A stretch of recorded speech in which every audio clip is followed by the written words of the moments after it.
Hola, ¿qué tal? Comenzamos aquí el repaso por la actividad semanal del Parlamento de Canarias, una semana que da inicio a la tramitación parlamentaria de los presupuestos generales de nuestra comunidad autónoma para 2025. Estos son nuestros titulares.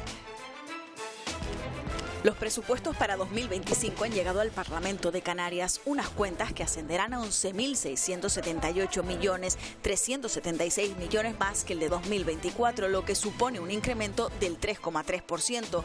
Así se da inicio al trámite parlamentario en el que los diferentes grupos podrán proponer sus enmiendas para modificar o complementar las cuentas.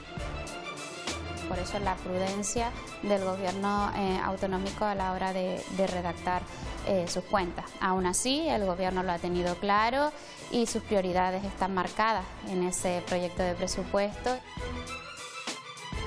Hoy, en nuestra sección Buscamos Respuestas, le damos voz al Sindicato de Inquilinas. Acude al Parlamento de Canarias para reivindicar soluciones a la emergencia habitacional.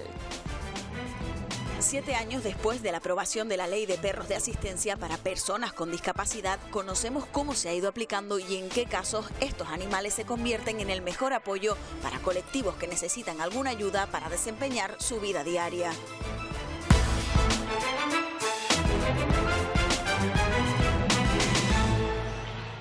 Los presupuestos canarios para 2025 ya han llegado al Parlamento. Con esta entrega, la presidenta de la Cámara se da inicio al trámite parlamentario en el que los diferentes grupos podrán proponer sus enmiendas para modificar o complementar estas cuentas.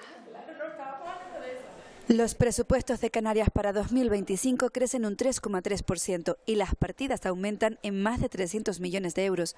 Son unas cuentas elaboradas, según destaca la consejera de Hacienda, con mucha cautela. O la incertidumbre. Esa ha sido la palabra más repetida durante la presentación de los presupuestos. La incertidumbre que marcan estas cuentas viene dada porque aún no se han definido los presupuestos generales del Estado, tampoco la senda de consolidación y además, en 2025 habrá cambios en la normativa europea que no sabemos cómo afectarán a Canarias.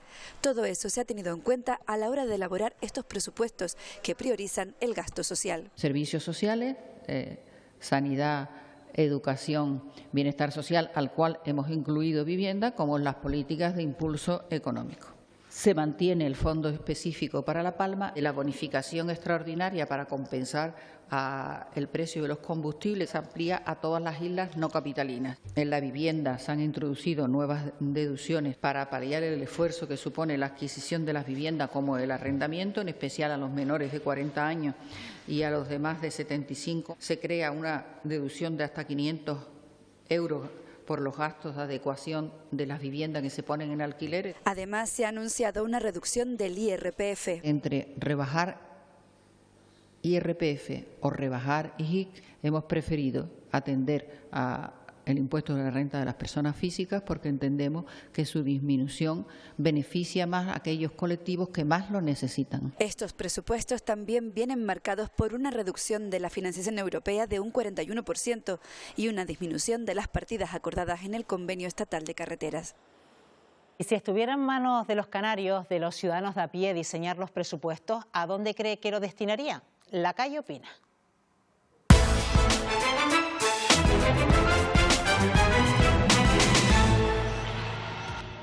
Es para ayudar a la gente más necesitada, que los pobres que lo están pasando bastante mal. Está muy mal la vivienda, el tema de que la gente consiga un alquiler o que la gente pueda comprar una casa digna, algo accesible. Primero, a regular las altas tasas de paro que hay, o sea, a fomentar el empleo. Sanidad, ¿no? Que va muy retrasado. Te pides una cita y tarda mucho. Que se acorten un poco los tiempos de espera para las citas que dan, porque son citas muy tardías. Y los niños principalmente que están pasando mucho hambre.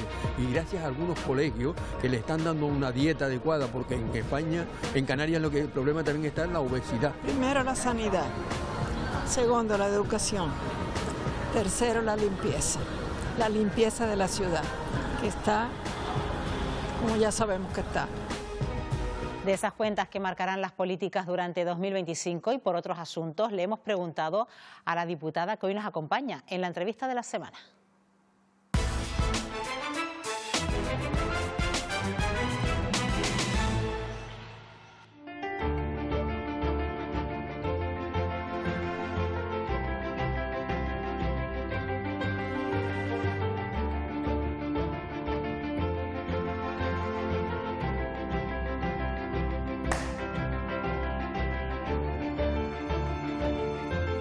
Hoy nos acompaña en el programa Parlamento Melody Mendoza, diputada del Grupo Parlamentario Agrupación Socialista Gomera. Señora Mendoza, ¿qué tal? Gracias por venir, por acompañarnos. Gracias a ustedes por invitarme. Bueno, estamos en la semana en la que se han presentado los presupuestos en este Parlamento de Canarias. Quizás inicia ese trámite ya el debate de esas cuentas que marcarán las políticas de cara a 2025. El Gobierno de Canarias ha calificado estos presupuestos de prudentes. ¿Cuál es su análisis? Es cierto, son unos presupuestos que son prudentes, teniendo en cuenta que pues apenas crece un 3,3% de las cuentas iniciales del año anterior. Pero también es verdad que este año le ha tocado al Gobierno volver a elaborar esa ley tan importante, pues con un marco, con un escenario de incertidumbre. No sabemos pues a nivel estatal si el Gobierno va a tener presupuestos nuevos o va a prorrogar sus presupuestos. Por eso la prudencia del Gobierno autonómico a la hora de redactar sus cuentas. Aún así, el Gobierno lo ha tenido claro y sus prioridades están marcadas en ese proyecto de presupuesto y las prioridades siguen siendo las mismas. El mayor presupuesto sigue siendo, se va a destinar a sanidad, educación y derechos sociales. Y este año también dentro de los servicios básicos pues se ha metido vivienda, porque se ha convertido en la principal preocupación de la mayoría de los canarios, poder acceder a una vivienda. Estamos hablando de que los precios se han disparado y el Gobierno de Canarias tiene que actuar y por tanto es coherente que entren dentro de sus prioridades. Los precios se han disparado, usted lo ha dicho, señora Mendoza, y quizás para una isla, la que usted representa, la cesta de la compra se ha vuelto en algo inasumible para los ciudadanos de la isla de La Gomera, se pierde poder adquisitivo. ¿Qué políticas llevar a cabo para paliar esta situación? Pues es verdad que es el precio más alto de todas las islas. Por eso insistimos al Gobierno de Canarias que tiene que poner en marcha medidas que nos ayuden a abaratar el precio de la cesta de la compra. También desde ASG hemos insistido al Gobierno que contemple la posibilidad de poner una ley fiscal diferenciada para las Islas Verdes, para La Gomera, El Hierro y La Palma, porque en la cesta de la compra nos incide directamente la doble insularidad. Precisamente el vicepresidente de Canarias, consejero de Economía, en este Parlamento lo escuchamos decir también fomentar quizás la producción propia, el consumo local y estudiar, quizás explorar esos mecanismos fiscales para las Islas Verdes. Exacto, sería pues hacer rebajas fiscales en la producción local, en que se incentive el consumo en esas islas, el que, por ejemplo, hace poquito también hemos conseguido que en este Parlamento se aprobase algo por lo que ASG llevaba mucho tiempo luchando, que era rebajar el precio un poco del combustible, que estábamos pagando precios que eran prácticamente abusivos.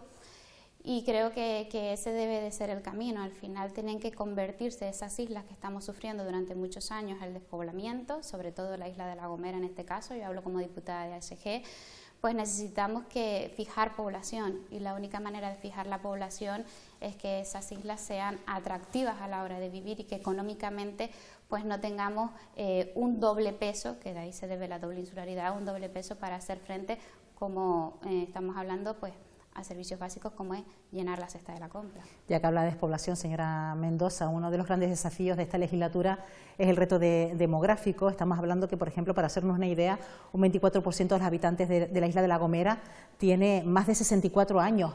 ¿Cómo atraer el foco a la gente joven, a ese arraigo? Pues sí, es verdad que nos estamos convirtiendo en una isla pues envejecida poblacionalmente.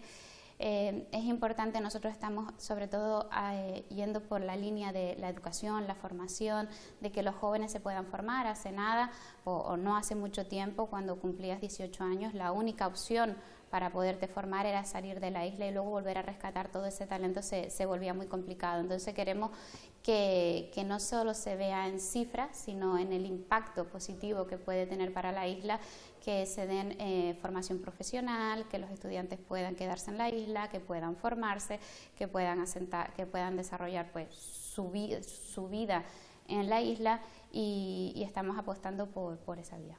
¿Qué ámbitos pueden ser atractivos precisamente para atraer el foco de la gente joven, para que la gente joven se quede? ¿Todavía la isla es capaz de atraer mano de obra y sobre todo de inversión? Y, por ejemplo, ¿en qué ámbitos podría ser atractiva la isla de La Gomera?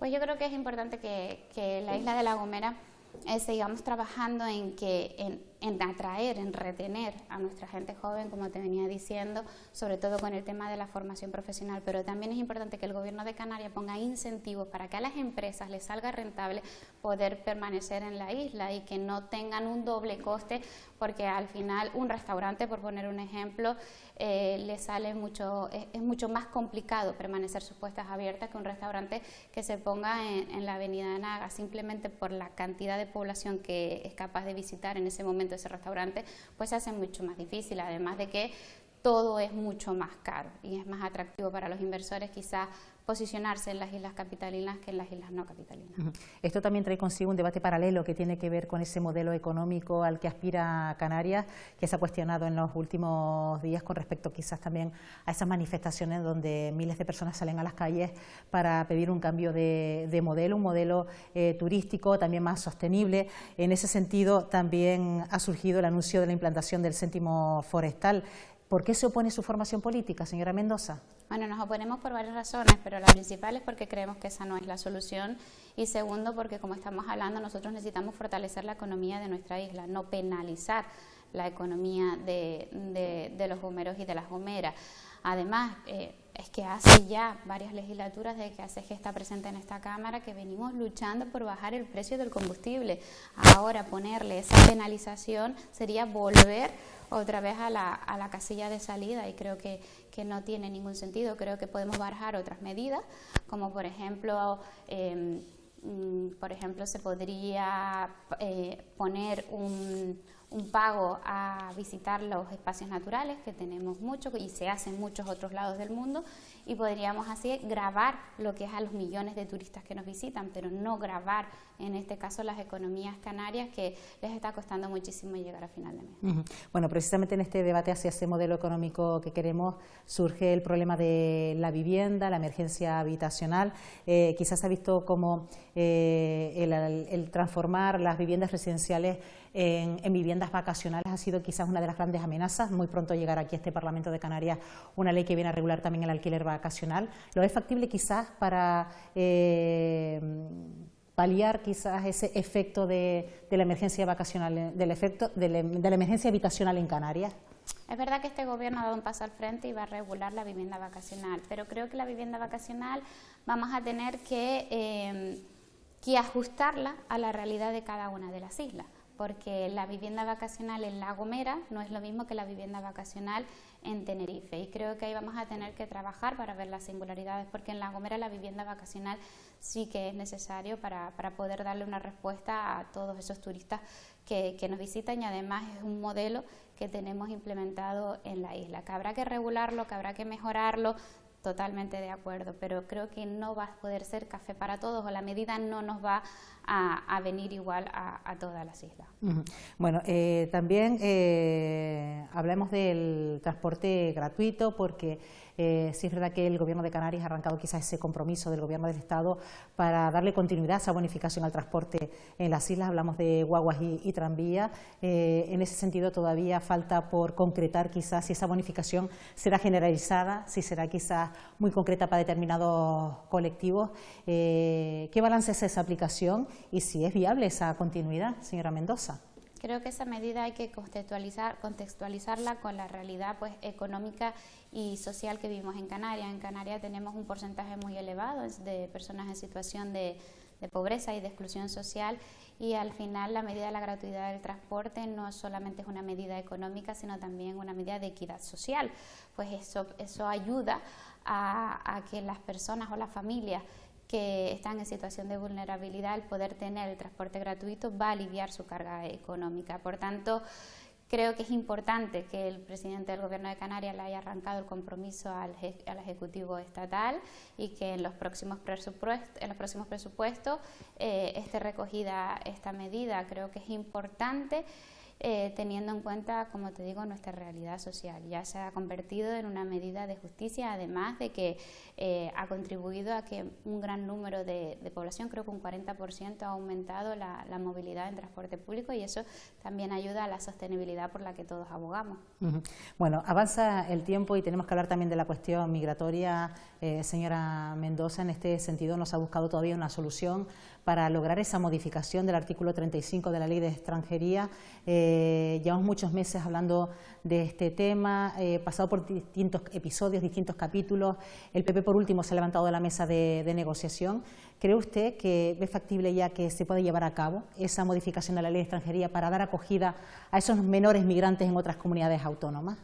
Yo no quiero perder la esperanza, porque en este caso es necesario que se lleve a cabo esa modificación, porque estamos en Canarias, tenemos los servicios básicos saturados y tenemos que darle respuesta a más de 6.000 niños que tenemos ya, niños y niñas que tenemos en esta comunidad autónoma, y hay que hacerlo con dignidad y hay que hacerlo al nivel de lo que esos menores se merecen, pero eso no quita que estemos desbordados y que necesitamos, en este caso, la colaboración del Estado. A mí me parece lamentable y me parece muy triste que las dos fuerzas más grandes de este país, el Partido Popular y el Partido Socialista, que también tienen representación en esta Cámara, no sean capaces de ponerse de acuerdo y poner, en este caso, por delante el interés de estos menores. Nosotros esperamos que esa modificación, que vuelvan a la senda del diálogo, del acuerdo, y que esa modificación se pueda llevar a cabo, porque si no, en Canarias vamos a tener grandes complicaciones para poder integrar de manera adecuada a estos 6.000 niños, y creo que la cifra va ascendiendo. Hablando de esa integración de los menores, también hemos escuchado en este Parlamento cómo se viene desarrollando la escolarización de estos menores. Recordemos que estos menores están bajo la tutela del Gobierno de Canarias, que necesitan una escolarización, también una atención sanitaria, y en el caso de la escolarización estábamos escuchando el otro día al consejero de Educación diciendo que solo 2.400 de estos menores que tiene tutelados el Gobierno de Canarias asisten a clase. Hay que darle respuesta a las necesidades básicas de estos menores. Es fundamental, es esencial. De hecho, nosotros esa pregunta se la hicimos al consejero en la comisión que correspondía, que era la Comisión de Educación, y nos contestó lo que usted acaba de decir, que de 6.000 hay 2.400. Y no podemos perder de vista que darle el servicio de educación es básico para la integración de esos niños en nuestra sociedad. Yo entiendo las limitaciones que está teniendo el Gobierno de Canarias y que afrontar esta realidad en solitario como venimos haciendo, pues no está siendo sencillo, pero tenemos que poner todos los esfuerzos para que el mayor número de menores no acompañados, menores migrantes no acompañados, estén cuanto antes dentro del sistema educativo y que estén integrados, porque al final también es lo que les va a dar una seguridad para en un futuro poder acceder a un trabajo y tener una vida normal dentro de nuestra comunidad autónoma. Y no puedo dejar pasar la ocasión, señora Mendoza, ya casi terminando esta entrevista, preguntarle por uno de los asuntos de esta semana. Ha sido la dimisión de Íñigo Errejón y las denuncias de mujeres por presuntas agresiones sexuales. ¿Qué opinión le merece? Bueno, afortunadamente la España de hoy no es la España de hace unos años atrás, y hoy en día pues cada vez son más las mujeres que se atreven a dar un paso adelante y denunciar este tipo de situaciones lamentables, de delitos que son lamentables. Nosotros lo que entendemos es que ahora hay que dejar trabajar a la justicia, que se investigue todo lo que se tenga que investigar y que le caiga la pena que le corresponde, pero creo que esto también nos viene a traer, nos viene a poner en situación de que no hay ninguna profesión ni ninguna clase social que todavía esté libre de que estos tipos de comportamientos se reproduzcan. Creo que también que es importante que desde las administraciones pongamos cauces que sean, que implementemos cauces donde las mujeres se sientan seguras a la hora de denunciar y que se sientan acompañadas en todo momento. Es una situación lamentable, yo como mujer toda mi repulsa y pues toda mi solidaridad con estas mujeres. Melody Mendoza, diputada del Grupo Parlamentario de la Agrupación Socialista Gomera. Gracias por habernos acompañado en este programa de Parlamento. Hasta una próxima ocasión. Gracias a ustedes por el espacio.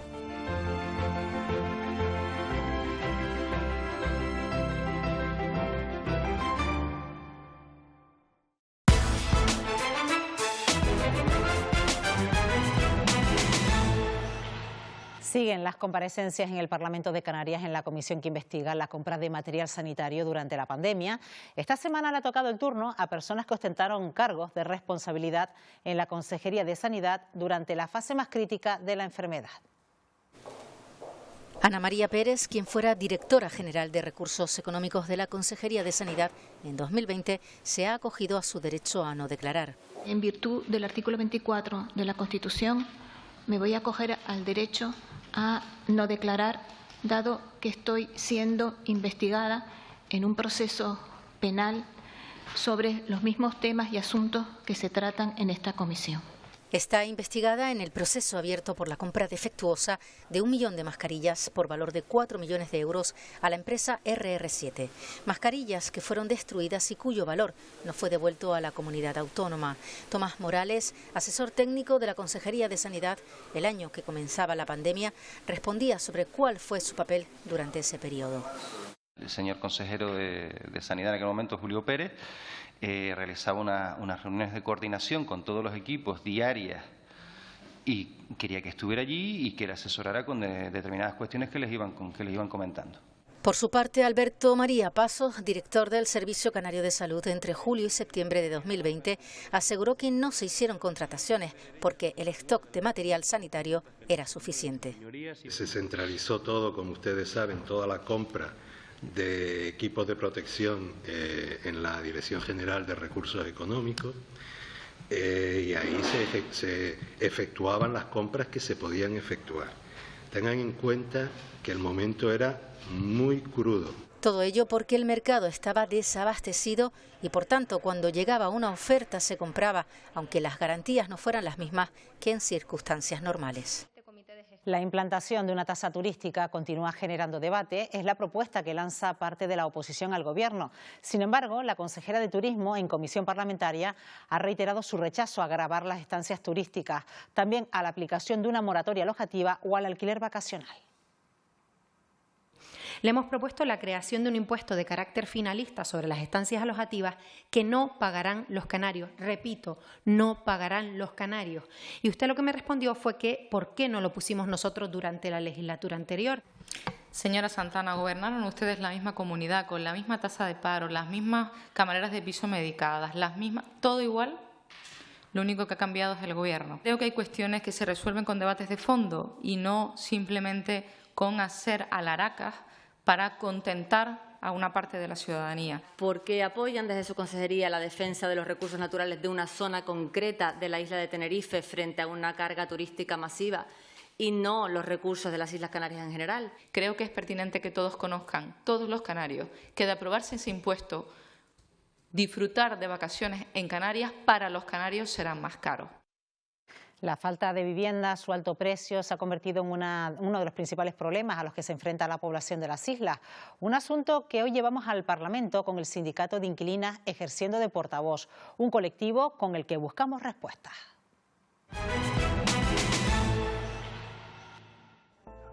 El incremento exponencial de los precios de las casas y de los alquileres está generando un grave problema social. Hay trabajadores que denuncian que con sus salarios no pueden pagar una casa. Los jóvenes aseguran que no se pueden emancipar. Para hablar de vivienda y de cómo resolver este problema, viene hoy al Parlamento de Canarias Víctor Martín. Víctor es profesor universitario, es geógrafo especializado en ordenación del territorio y miembro fundador del Sindicato de Inquilinas en Canarias.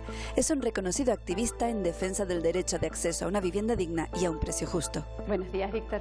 Bienvenido al Parlamento. Conoces perfectamente las demandas de las personas que están afectadas por el encarecimiento de las viviendas aquí en Canarias y queríamos aprovechar tu visita a este Parlamento para que nos cuentes cuáles son las propuestas, peticiones que realizas para intentar solucionar este problema. La solución no es fácil, pero sí lo que nosotros estamos pidiendo es que el derecho a la vivienda se convierta realmente en un derecho para toda la ciudadanía, que por lo menos se apliquen las leyes que el propio Parlamento ha ido aprobando en estos últimos tiempos, en lo que es la creación de un parque público de vivienda. Lo primero que hay que decir es que Canarias tiene un parque público de viviendas que supera los 20.000 viviendas en todas las islas. Es verdad que no es suficiente para la demanda que existe actualmente porque efectivamente en las últimas década prácticamente no se ha construido vivienda pública. España ya es de los países de la Unión Europea que menos vivienda pública tiene, un 2 y algo por ciento, pero que Canarias no llega ni al 1%.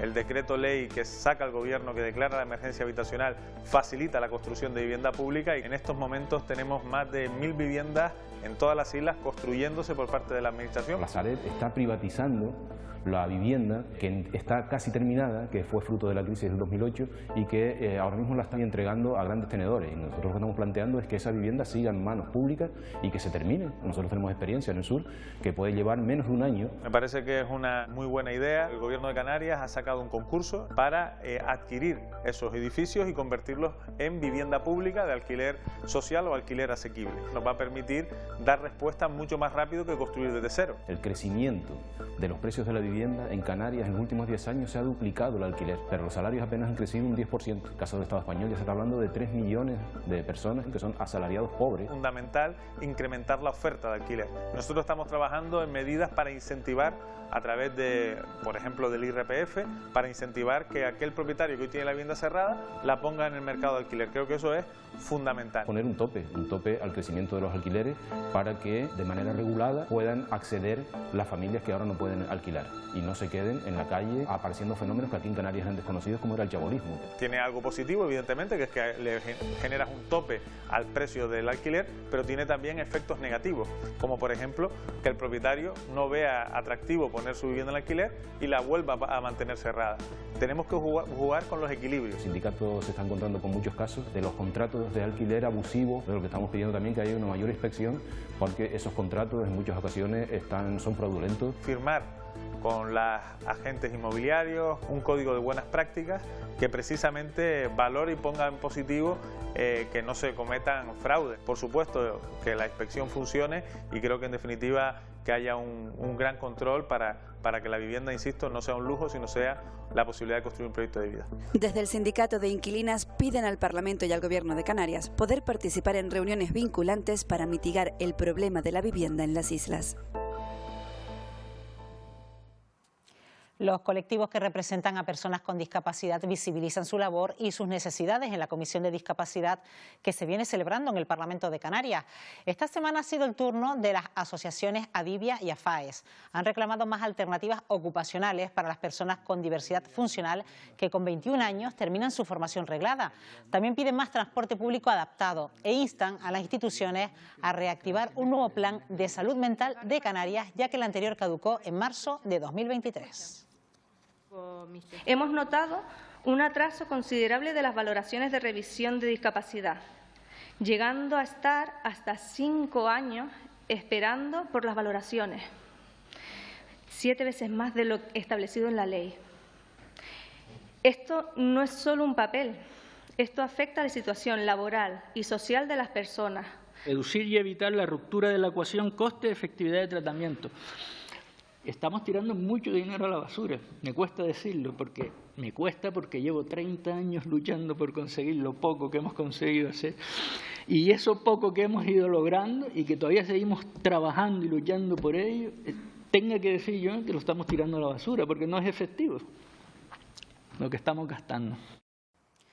Un 19 de abril de 2017, el Parlamento de Canarias aprobaba por unanimidad la Ley de Perros de Asistencia para Personas con Discapacidad, un texto que viene a reconocer la importante labor que realizan estos animales en tareas de apoyo, auxilio y como guías para sortear cada uno de los obstáculos que se encuentran en su día a día. Señoría, comienza la votación. 45 votos emitidos, 45 sí, ningún no, ninguna abstención, unanimidad. Consenso unánime que quedó reflejado en la posición de cada una de las formaciones políticas. Han estado en tierra de nadie los perros de asistencia para otras personas con distintos tipos de discapacidad. Porque también nos aseguramos de que los perros sean correctamente adiestrados e identificados. Dependiendo del tipo de discapacidad que hablemos, pueden ser auténticas barreras. Barreras de integración, barreras de vida, Todos ellos se estaban encontrando con una gran variedad de impedimentos y de problemas a la hora de acceder a diferentes servicios. También establece los derechos y obligaciones de las personas usuarias de perros de asistencia. A partir de hoy esperamos que facilite un poco más la vida a las personas que lo necesitan. Un texto con un objetivo muy claro. El objetivo de esta ley es que la gente que reside en Canarias pueda solicitar, si pertenece a alguna de las 5 tipologías de perros, pueda solicitar un perro de asistencia que se forme y se dé de alta aquí en esta comunidad autónoma. Tipologías que pasan por trastorno del espectro autista, la ley habla del perro para personas con discapacidad física, como pudiera ser mi caso, la ley habla del perro guía, el perro de la ONCE deja de llamarse perro guía de la ONCE para ser una de las tipologías de perro de asistencia, está el perro de detección de hipoglucemias y de epilepsias o de desconexiones sensoriales y está el perro de aviso para personas sordas. Y esas son las 5 tipologías. Requisito indispensable tener al menos un 33% de discapacidad reconocida. A partir de ahí, ver qué tipología de perro encaja y ver, evidentemente, en qué te puede ayudar. El vínculo es de por vida, desde que el perro empieza a trabajar con ese usuario hasta que el perro deja de trabajar o porque falta el perro o porque falta el usuario y no se va a emparejar a nadie más.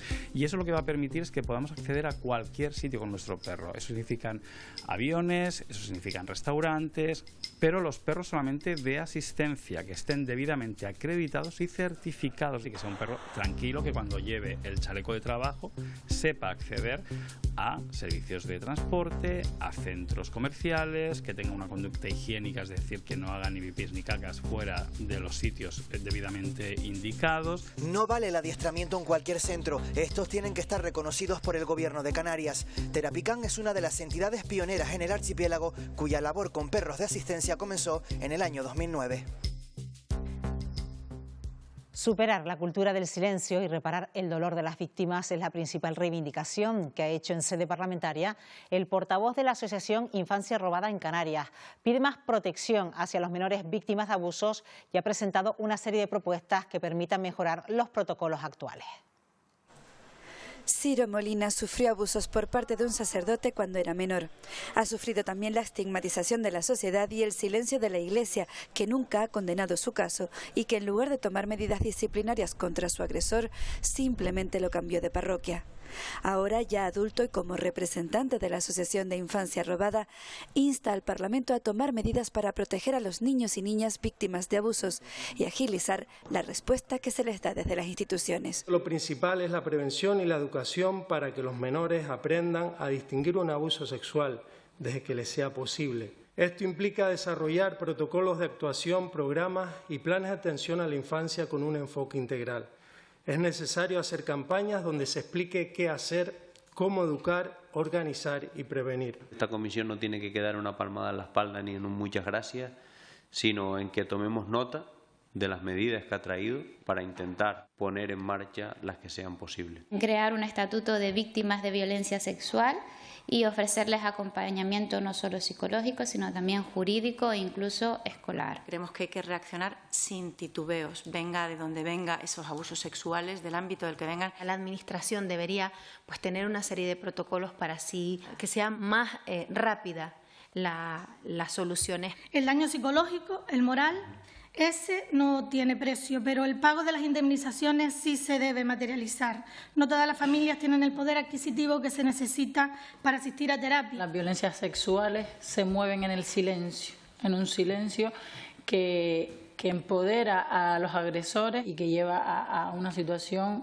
horrible a las víctimas. Hay personas que han vivido con ese silencio y muchas que lo siguen viviendo porque como piensan que pasó hace mucho tiempo no tienen derecho a esa restauración. Ciro Molina también pide acabar con ese silencio y que no se tape a los agresores.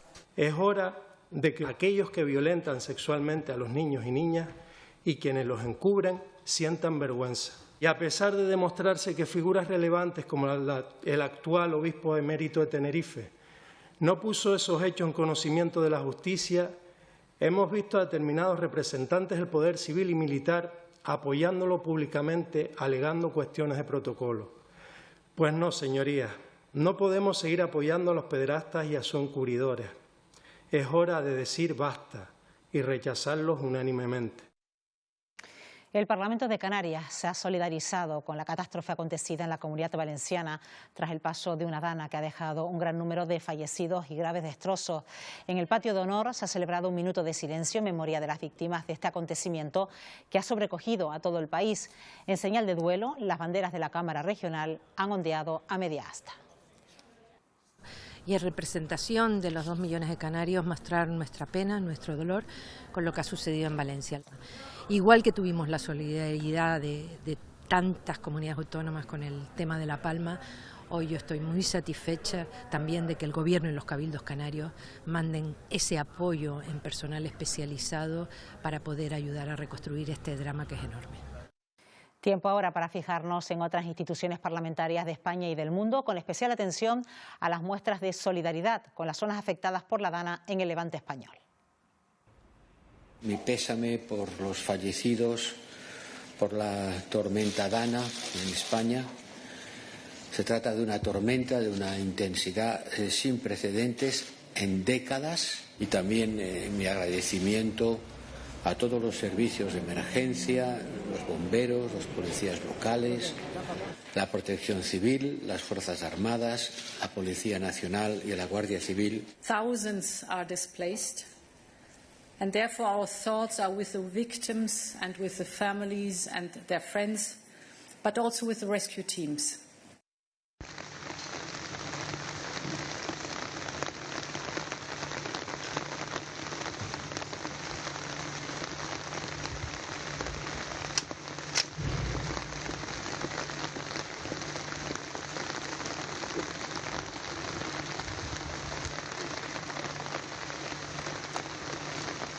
Expresso el sentiment unànime d'aquesta cambra a l'hora de traslladar l'afecte, la solidaritat i el suport del Parlament de Catalunya en aquests territoris, al País Valencià, a Castella-La Manxa. Els demano un minut de silenci per recordar justament aquestes persones mortes.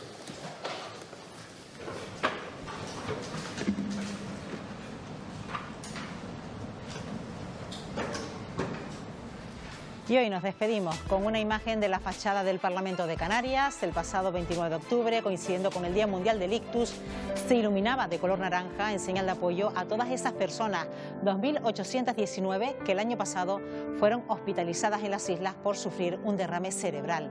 La incidencia ha aumentado un 25% los últimos años. Así nos vamos. Que tengan una buena semana. Adiós.